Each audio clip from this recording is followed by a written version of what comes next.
में योगी की एंट्री के बाद क्या बीजेपी के पक्ष में हवा बदल गई है? इस भी करेंगे बड़ी बहस। जुड़ रहे हमारे साथ एक खास मेहमान, पहले परिचय करवा दें आपसे। हमारे साथ जुड़ रहे हैं एसएन सिंह, प्रवक्ता बीजेपी, चंद्र प्रकाश, वरिष्ठ पत्रकार। साथ ही हमारे साथ जुड़ रहे हैं वरुण पुरोहित जी, नेता कांग्रेस, तारिक खान, समाजवादी पार्टी के प्रवक्ता, और संजीव कौशिक, राजनीतिक विश्लेषक। पहले मैं जाऊंगी वरुण पुरोहित जी आपके पास। जिस तरीके से यहाँ पे योगी की एंट्री के बाद से मुद्दे और हालात और मौसम सब कुछ बदलते हुए दिखाई दे रहे हैं, लग रहा है आपको कि जो हरियाणा की लड़ाई है वो मुश्किल हो रही है आपके लिए?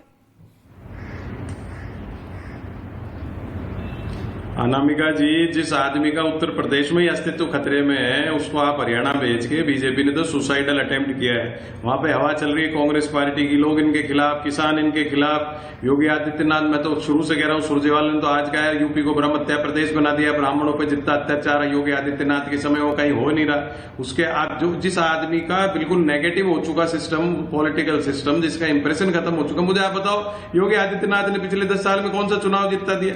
ये तो मोदी जी के नाम पे, मोदी जी के फेस पे जीत रहे थे। इसमें सत्यता, इसमें कोई दो राय नहीं है। तो मोदी जी के नाम का ही वोट पड़ेगा, उनका विपक्ष का पड़ेगा। 10 साल से इनकी हालत, जिस इन्होंने जो हरियाणा का सर्वनाश किया है वो जनता उसको देख रही है। हाँ, मैं तो कह रहा हूं जहां पे कांग्रेस ने टिकट को ही गड़बड़ दे दिए होंगे, मैं तो सब चीज को, सत्यता को एक्सेप्ट करता हूं। वो टिकट जरूर कांग्रेस हार सकती है, बाकी कांग्रेस की सरकार बनने जा रही है, लैंडस्लाइड विक्ट्री होने वाली है।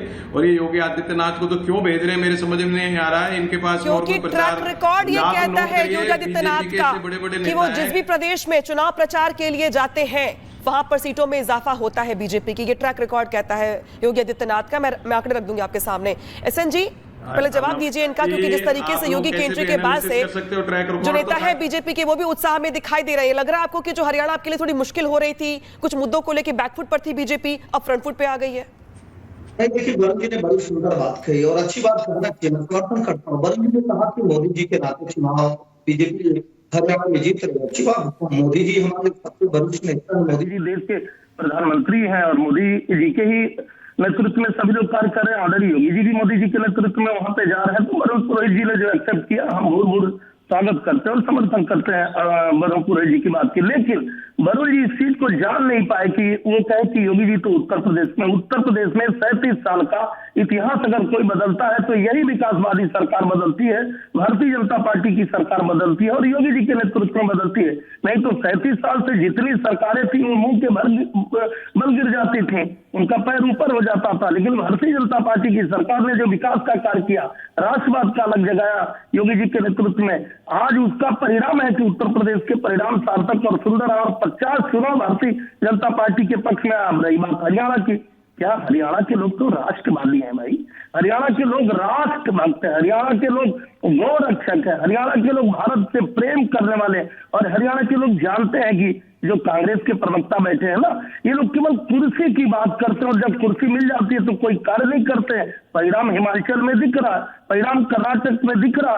इस नाते हरियाणा की जनता तो बहुत जागरूक, जानकर है। अगर कोई नाराजगी भी थी तो अपने परिवार से नाराजगी हो सकती है। परिवार में लोगों ने नाराजगी जताया, हमारे गृह मंत्री जी, आदरणीय प्रधानमंत्री जी, हमारे मुख्यमंत्री, सभी लोग कहते हैं कोई अगर नाराजगी होगी तो हम उसको दूर करेंगे। लेकिन ऐसी पार्टी जो झूठ बोलने का कार्य करती है, जो सरकार रहता है दलितों पर अत्याचार करती है, जो आज भी फर्जी और खर्ची की बात करती है, मुझे लगता है कि हरियाणा की जनता विकास के साथ है, राष्ट्रवाद के साथ है, मोदी जी के साथ है, योगी जी के साथ है। और योगी मॉडल तो सब लोग। चंद्र प्रकाश जी, मैं आपके पास आ रही हूँ। सवाल ये है कि क्या योगी की एंट्री के साथ ही जो वहां के मुद्दे थे उस पर राष्ट्रवाद और हिंदुत्व का मुद्दा अब भारी पड़ रहा है, और शायद यही वजह है कि जो एकजुटता है राष्ट्रवाद को लेकर, हिंदू वोटों को लेकर, कि वो भारी पड़ रही है बीजेपी की ओर से कांग्रेस के ऊपर? देखिए, भारी किसके लिए पड़ रहा है ये तो देखा जा सकता है। आपने मुझसे ही पूछा है ना? जी जी जी, बिल्कुल। जैसे जो कांग्रेस की जो प्रतिक्रिया आई है और पॉइंटेड बिल्कुल योगी आदित्यनाथ के लिए स्पेसिफिक जिस तरीके से वो उन्होंने अटैक किया है पिछले 2 दिनों में, उससे बहुत स्पष्ट है कि योगी आदित्यनाथ की एंट्री से बौखलाहट है। ये स्पष्ट है, इसमें कोई बहस की बात नहीं है।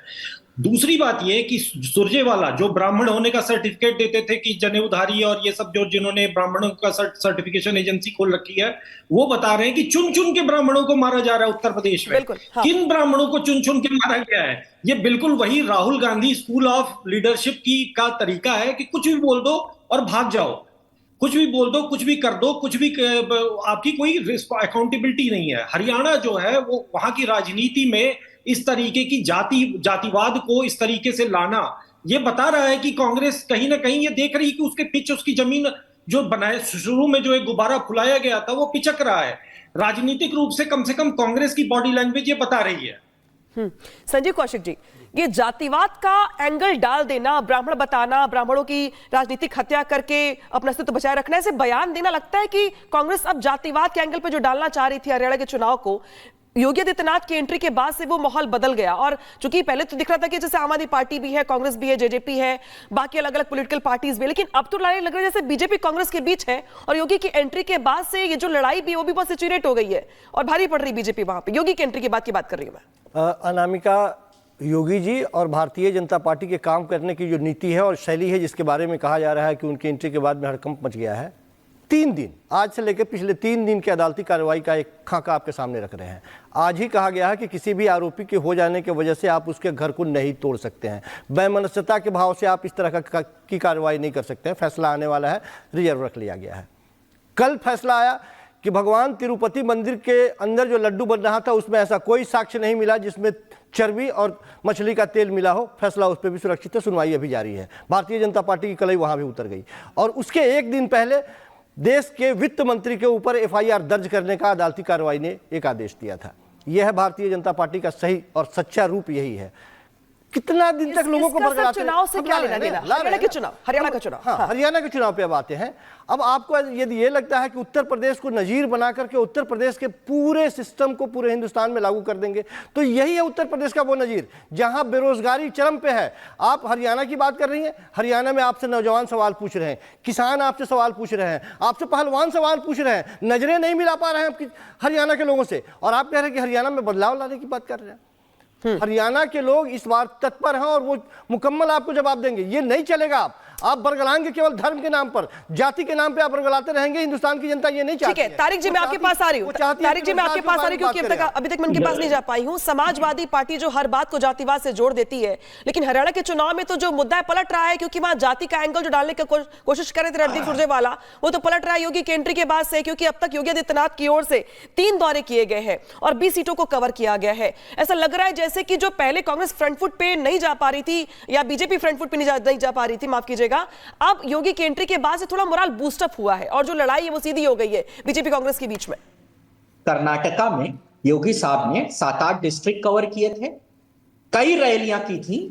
उसके बाद वहां कर्नाटक हारे थे, 44% सीटों पे ये जीता पाए थे। इनसे ज्यादा सीटों पे हेमंत बिस्व शर्मा ने प्रचार करके जिता दिया था। तो जहां जहां जाते हैं वहां जीत जाते हैं योगी जी, ये बिल्कुल सरासर गलत है। आपको कर्नाटक याद है सर, इसके पहले पश्चिम बंगाल से लेकर असम से लेकर के इसके अलावा अलग अलग जो राज्यों में चुनाव हुए वो आपको याद नहीं है। मैं लौटूंगी आपके पास। इस बीच बड़ी खबर आ गई जम्मू कश्मीर से, जहां जम्मू कश्मीर की 40 सीटों पर मतदान जारी है। दोपहर 12 बजे तक करीब 30% मतदान हो चला है और यहाँ पे जो लोगों का रुझान जम्मू कश्मीर की वोटिंग को लेकर के, क्योंकि लास्ट फेज की वोटिंग है जम्मू कश्मीर में आज, और आज का दिन काफी अहम हो जाता है क्योंकि आज 40 सीटों पर वोटिंग लगातार जारी है और सुबह से कतारें लगी हुई हैं। अगर अपडेट बताएं अब तक के 12 बजे तक का, तो 30% यहाँ पे मतदान हो चला है। और अभी चूंकि लंबा वक्त है, लिहाजा ये माना जा रहा है कि जो वोटिंग परसेंटेज होगा वो भी यहाँ पे इसमें इजाफा होगा।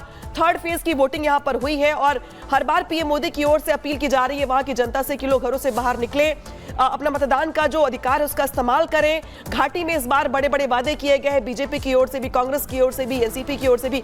तो इन वादों के बीच में जो वोटिंग परसेंटेज है 12 बजे तक का वो है 30%। हालांकि देखना यह होगा कि इस बार अब की बार घाटी में किसकी सरकार।